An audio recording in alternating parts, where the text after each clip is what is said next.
Bonjour Aurélia. Bonjour. Donc, vous reprenez vos propositions de nuit blanche pour l'été avec pourquoi pas une suite de palaces parisiens, mais pas pour dormir. Ah non, absolument pas pour dormir, mais il va y avoir du rock, on va bouger, on va danser, parce que le concept, c'est qu'on va mettre des chanteurs de rock dans les suites de palaces, mais pas n'importe où, dans les chambres, les suites, dans les plus prestigieux palaces français, parce que l'histoire du rock et les hôtels, c'est une histoire d'amour qui existe depuis longtemps. Les chanteurs ont toujours résidé dans des hôtels en tournée, c'est là où ils ont trouvé leur source d'inspiration, c'est là aussi où ils ont fait les plus grosses fêtes, on va le dire.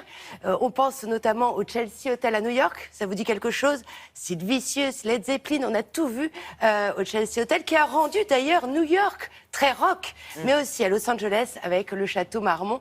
Et là, il y a des scènes d'anthologie. On pense notamment à Jim Morrison, qui a fait une mauvaise chute dans cet hôtel. Et il y a une scène qui a été immortalisée dans le film d'Oliver Stone, où on le voit saigner du nez. Enfin bon, en tous les cas, c'est une scène d'apologie qu'on voit à travers ce château Marmont et le rock. Le rock, c'est une belle histoire d'amour. Deux jeunes femmes ont eu l'idée de reprendre un concept, du rock en chambre, mais du rock dans les palaces. Regardez ce que ça donne, ça fait une nuit blanche où on bouge, où ça rock.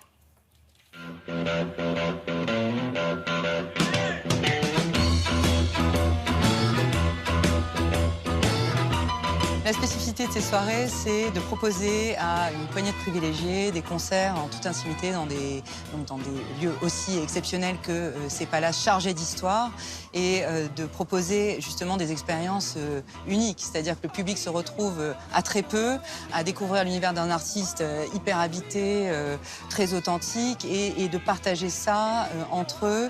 L'artiste aussi vit un moment unique puisqu'il ne va pas proposer la même chose qu'il proposerait sur un festival ou sur une scène traditionnelle.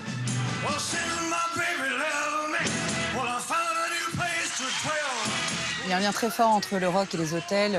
Quand on regarde un petit peu toute l'histoire du rock, ça pourrait commencer finalement avec le Heartbreak Hotel d'Elvis. Et puis on continue en remontant un peu l'histoire du rock. On arrive au Chelsea Hotel avec Patti Smith, avec Leonard Cohen. On va en Californie, là on a le Château Marmont avec des Led Zeppelin qui faisaient la Harley dans ses couloirs. On a toutes ces images hyper fortes qui nous ont fait comme une espèce d'évidence justement par rapport à ce lien indissociable entre les hôtels et l'histoire du rock.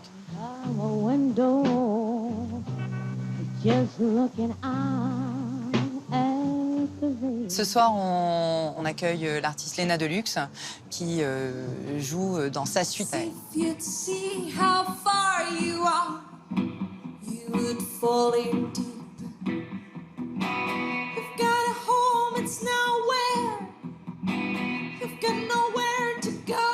Le fait de jouer dans un hôtel, ça n'a pas changé grand-chose à part le cadre qui est magnifique.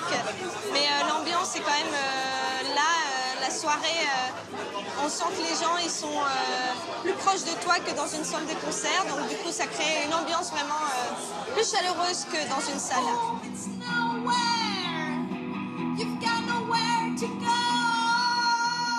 Le public de ces soirées est constitué principalement de gagnants. En fait, c'est vraiment la spécificité de ces soirées, c'est d'être un invité un petit peu spécial. Donc l'artiste est un invité un petit peu spécial, mais il est sur le même plan que les invités. On ne veut pas de scène surélevée, on ne veut pas qu'il y ait de distance entre le public et l'artiste. Et c'est ça qu'aujourd'hui, je pense, les gens recherchent. C'est une expérience unique dans une époque où on a quand même beaucoup de musique qui nous arrive de manière totalement virtuelle dans tous les sens. On a enfin un rapport un petit peu plus proche avec l'artiste.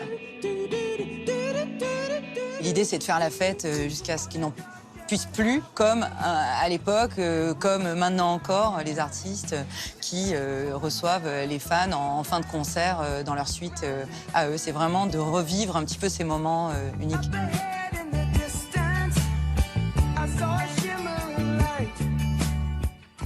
Bon, alors ça a l'air effectivement très prisé. Est-ce que tout le monde peut participer à ce genre de soirée? L'intérêt, c'est exactement ça. C'est qu'on est 150-200 personnes maximum dans ces chambres. C'est des suites d'hôtels, donc en général, elles sont assez spacieuses.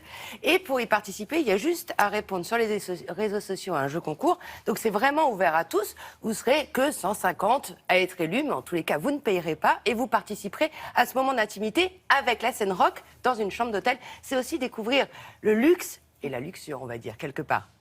Et bah oui, parce qu'il y a quand même, il se passe des choses dans le rock, c'est sulfureux le rock. Ça existe depuis 2012. Il y a eu 26 chambres d'hôtel à travers la France qui ont été investies par des groupes totalement différents. Le Crillon a joué le jeu. Il y a eu l'hôtel de la Cour des Loges à Lyon. Il y a l'hôtel de la Reine à Nancy. Vraiment, ce sont que des très beaux lieux. Donc c'est une façon de découvrir, revisiter les hôtels. Et puis, bien sûr, le rêve pour ces jeunes organisatrices, c'est de le faire à l'hôtel Château Marmont, à Los Angeles.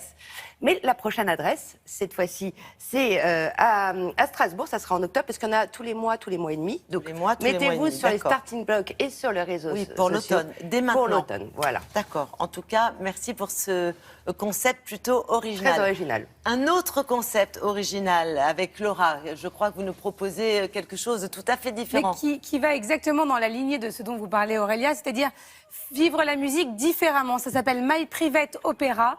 Et ce site internet vous propose de venir, de faire venir plutôt chez vous les chanteurs d'opéra.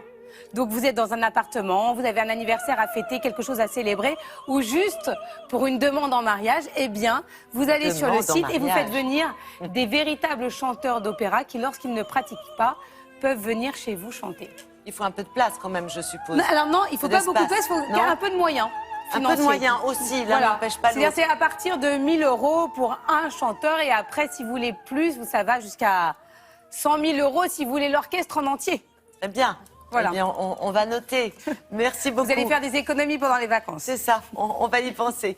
Merci beaucoup, Laura. Merci à vous de nous avoir suivis, parce que cette émission est terminée. On vous souhaite de bonnes vacances si vous en prenez. Puis nous serons là demain. Vous savez que nous restons ouverts tout l'été, fidèles au poste. Demain, c'est samedi, donc on ouvre à 7h. On a